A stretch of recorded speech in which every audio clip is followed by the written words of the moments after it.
Hi, how's it going, everybody? I'm Nathan Hampton, Son of Celluloid, back here at Days of the Dead. We're here with John Philbin. How you doing today? I'm doing great. Excellent. Now, does that thing work? Yeah, this thing's on. Should be. Here's hoping. Now, Children of the Corn was your first major production. First movie I was ever in. Yeah, I've talked to some other people about how being a kid on a film set can be a little overwhelming. Did it help that like everybody else there was the same age? Yeah, I mean, I was older than all the little kids from Iowa. Right. But it was my first film, and when your first film, it's like you don't know what's going on. You know, Right. I was so nervous and excited.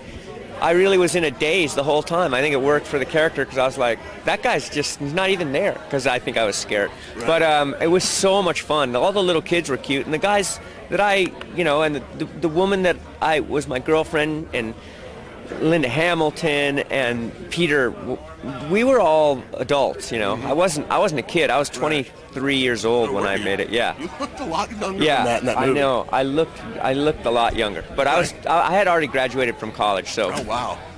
So I was just naive because it was my first film, not because I was young. I wasn't young like all the other kids. Right. Now, did you ever, in your mind, picture what Who Walks Behind the Rose looked like? Who was he to you? Yeah, I was really kind of surprised when I saw the movie because none of us we weren't even. I mean, I think they showed me a picture once, a drawing. Right. And I was like, how are you going to make that? And it was like smoke and evil, and I had to imagine that it was just some big beast that was going to tear me apart.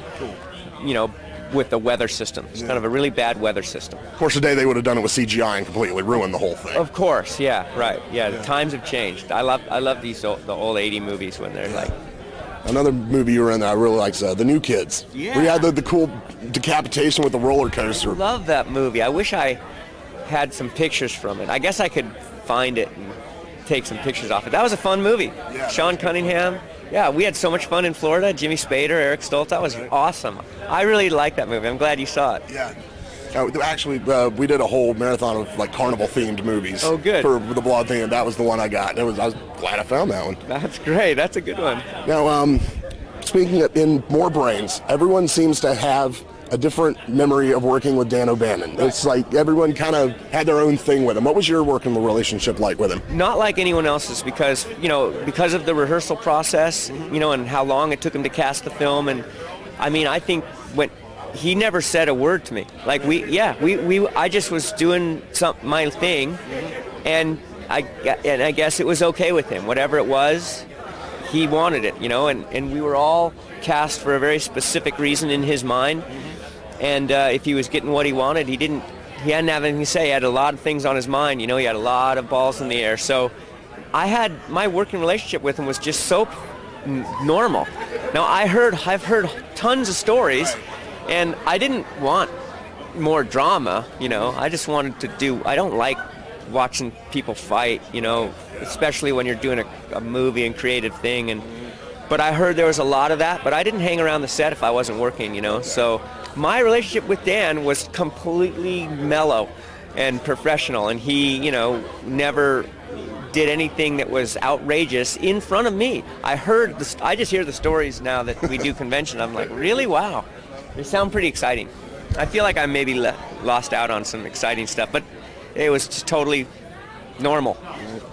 Now, throughout the movie, your character throws out some great pickup lines throughout the movie. He's trying hard. Have you ever thrown one of those out in real life just to see if it would work? From the movie? Yeah. No. I don't blame you one bit. Never have. Just do it just for the hell of it and see what happens. You got to try it sometime. I should. I was such a lame, such a kook. How do I look? Thanks. You look marvelous. Now, my hair. There. Better than mine. Now, when did you actually discover the movie had such a cult following? When did you find out just how popular it was? I think that they did a screening at the American Cinematheque in Hollywood hey Tom, do you remember the American Cinematheque screening in Hollywood that they did of Return of the Living Dead the first time you found out it was like a cult classic? No. Okay, I think it was like 6 years ago. Okay, wow, that late, huh?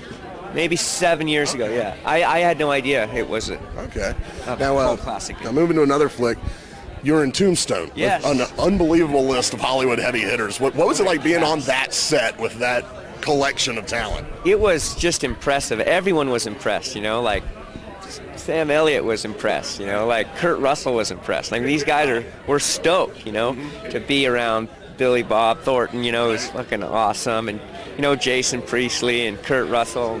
It was just, everyone was really stoked. But it got to be, at some point for me, it got to be too macho, you know. After a while, I was like, "Fuck, man, there needs to be like some gay porn showing here or something." I just thought, at a certain point, I was like, "God, it's just everyone's just such a cowboy, you know." Right. But you know, you can't say enough good things about those actors, man. They're all individually amazing, and then they all hung out and put together such a great show. I was really lucky to be a part of that cast. Right. And one of the latest flicks you've been in was The Perfect House. Yeah, with, how do you know about that? I do my research, man. Can you tell me a little bit about making that flick? The Perfect House, have you seen it? I have not seen it. Apparently it's going to be for sale everywhere, right starting it's now. In like it just, a week or something like that. Yeah, in a week they're releasing it, yeah. There's a couple of really cool horror movie filmmakers got together and they just used their friends and families and found a house, you know, family. This is how they keep the budget down. They filmed it in Buffalo. Cool. And it's a horror, I mean, just, it's so brutal. I watched it. It is scary. I mean, it's disturbing. Why don't you see more deaths by weed whacker in movies these days? Oh, my God. That was just such... You know what? They did one, though. Someone got killed by a weed whacker right after we filmed that in Perfect House. Yeah, in a big movie. I can't remember what it was, but it was, like, shocking. I can't bring it up right now. I can't think of it either, but he got killed by a weed whacker, tortured by a weed whacker. Yeah, it's an interesting way to die. It's a difficult, horrible process. Right. Very painful. It takes a long time. I've got one reader. I asked for questions from the readers, and I got one guy who's a surfing instructor, and his favorite movie of all time is Point Break. Oh, and he wanted me to ask you if you had what your memories of making that flick were. Well, I mean, I loved working on Point Break. I mean, I made really good friends with a lot of people. They're still my friends. I'm going to see James LeGros as soon as I get back to L.A. And Patrick Swayze, it was the second movie I'd done with him, you know, and he was really great. We were really good friends. I loved him, R.I.P.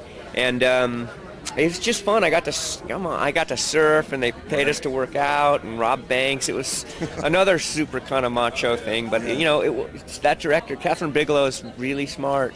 You know, and she's really going on to do outstanding work. And I thought Point Break was a really good movie. It's like one of the best movies I've ever been in. One person you were in that. Okay, last year at the Days of the Dead convention, Gary Busey was here. Yes, he was. By the end of the weekend, everyone had a good Gary Busey story. Yeah, that guy's I want to know one of your good Gary Busey stories. Well, I mean, I lived near... If the statute of limitations is run out. Exactly. I mean, he was pretty high when I don't mean on drugs. I mean, he had just survived a near-death experience when he worked on Point Break, so he was probably at his best behavior. He wasn't under the influence of any drugs or alcohol. He was sober, he was clean, he was totally spiritual, you know, and his mind was working at 100 miles an hour, you know, and the guy's an amazing actor.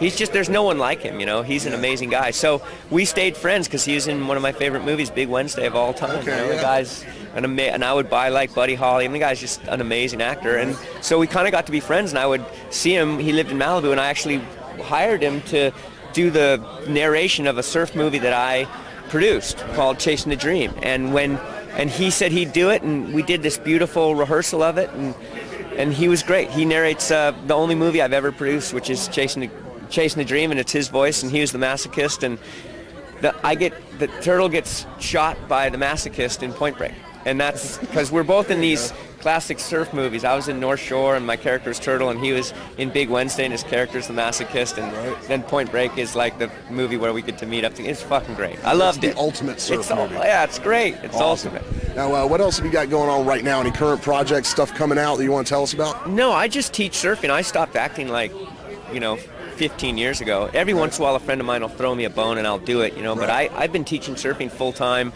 for 15 years now, so that's what I do. Got to follow your passion, man, right? Yeah, I love it. I mean, acting was good to me. I had a good time for like 15 years, and now this chapter of my life is the surfing thing, and I'm going to do it until I can't do it anymore. Awesome. And then we'll see what happens. Well, I appreciate you talking to us. My pleasure. And stay here on Son of Celluloid's new YouTube channel for more interviews from Days of the Dead.